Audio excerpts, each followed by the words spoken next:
मेरो नाम झविन्द्र प्रसाद काफ्ले हो। म यहाँ मणिग्राम प्रेमनगरदेखि तलतिर कैलाश पथमा रहन्छु। अनि चाहिँ म त के भन्न चाहन्छु भन्दा हामी आध्यात्मिक चाहिँ यो धर्म मान्नेवालाहरूले चाहिँ गौ सेवा गर्नु भनेको धेरै ठुलो चाहिँ यहाँ गौरवताको कुरो हो। मलाई त यस्तो लाग्छ कि हजुरको सानो वृन्दावन नै हो जस्तो मलाई चाहिँ लागिरहेछ। अब के भन्न छ र, अब यस्तै चाहिँ सदा सर्वदा यो गौको सेवा गरिरहन चाहिँ पाइयोस्। मेरो नाम लक्ष्मीधर पौडेल हो। म गुल्मी जिल्लाको चन्द्रकोट शान्तिपुरबाट बसाइसरी मणिग्राम आएर बसेको छु। अहिले यो गौशालामा आइपुग्दाखेरि धेरै कुरा खुसी लाग्यो। हिजोको पुरानो हैसियत, वृन्दावनका कथा कहानीहरू, भगवान कृष्णका गाई चराएका कथा कहानीहरू, गोपीगीतहरूको यी सबै कुराको सम्झना हुँदाखेरि यो गौशाला पनि साँच्चै भगवान कृष्णको सम्झनाका निमित्त यो गौशाला भगवान कृष्णले वृन्दावनमा चराएका गाईहरू आज पनि यहाँ कपिला गाईहरू छ।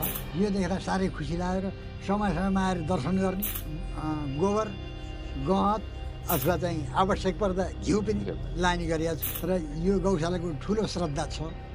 अरू केही नभए पनि सानोतिना कर्महरू गर्दा पनि आएर गौशाला गर्न पाए पनि अहोभाग्य ठाकुर। यही नै हाम्रो विचार छ।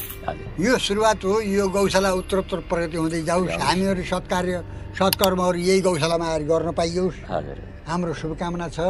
गाईहरूको पनि राम्रो बढोत्तरी हुँदै जाओस्। कर्मशील कर्मठ व्यक्तिहरू पनि यहाँ आएर राम्रो कर्म गर्न पाउन्। हाम्रो शुभचिन्तन त्यही छ। सबैको मनमा यही किसिमको भावना उद्धृत होस् भन्ने कामना राख्छु।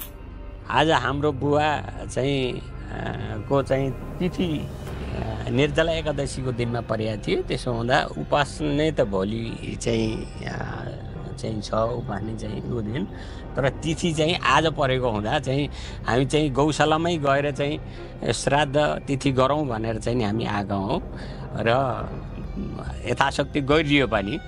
यो धेरै खुसी लाग्छ। र यहाँ चाहिँ हाम्रो पण्डितजी पनि वैष्णव हो। त्यसो हुँदाखेरि मैले चाहिँ यहाँ गुरुलाई नै चाहिँ पुण्य गरेको छु।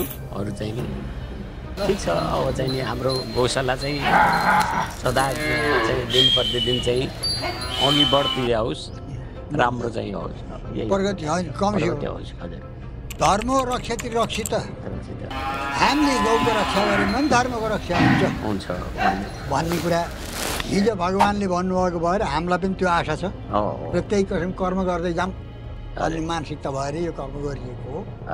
हेर्दाखेरि यो चाहिँ यो सदाशयता सदाचार यी सबै चिज यहाँ सुरक्षित रहन्छन्।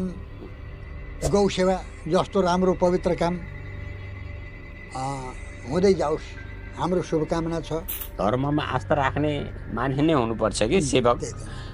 यहाँहरूले चाहिँ धेरै राम्रो गरिरहनु भएको छ। अझै चाहिँ योभन्दा पनि अझै धेरै राम्रो चाहिँ देख्न पाइरहोस्, हाम्रो चाहिँ शुभकामना त्यही नै छ। होइन, यसलाई हामीले सानो वृन्दावन भन्न पाइयोस्। हजुर, गौशाला कस्तो तीर्थ अरे भन्नु होला भने योभन्दा ठुलो तीर्थ कुनै तीर्थ पनि हुँदैन भनेर भनेको छ हाम्रो शास्त्रले। चाहे सानो कार्य गरे पनि यहाँ ठुलो फल मिल्छ भन्ने चाहिँ एउटा चाहिँ शास्त्रीय चाहिँ छ, प्रमाण छ। त्यसो हुँदाखेरि यो चाहिँ हाम्रो गौशाला त अहिले धेरै चाहिँ व्यवस्थित राम्रो भएको छ। पहिले त अलि सुरुमा त्यति ठिक थिएन। यहाँ हामी चाहिँ आउँदाखेरि चाहिँ यहाँ गौला अलि चाहिँ उ थियो। अहिले चाहिँ धेरै राम्रो गर्नु भएको छ हजुरहरूले। यस्तै हुँदै चाहिँ अब अझै धेरै राम्रो हुँदै जाओस् र हामीले चाहिँ नि गौमाताको हजुरहरूको चाहिँ दर्शन गरिरहन पाइयोस्, यही भन्न चाहन्छु म। अब धेरै के भनौँ, यही भएर यही श्रद्धाले, गौका श्रद्धाले, भगवान कृष्णको सम्झनाका कारणले विभिन्न कुराहरूले गर्दाखेरि यहीँ आएर कर्म गर्ने र अरू केही नभए पनि गोग्रासको रूपमा केही भेटी उठाएर राखेर अब सकिन्छ नगद ल्याएर दिने, नसके गाईलाई कमसेकम नुन चापडहरू भए पनि ल्याएर दिने मानसिकता बनाएर हामीले गोग्रासको रूपमा केही रकम छुट्याउने गरेका छौँ।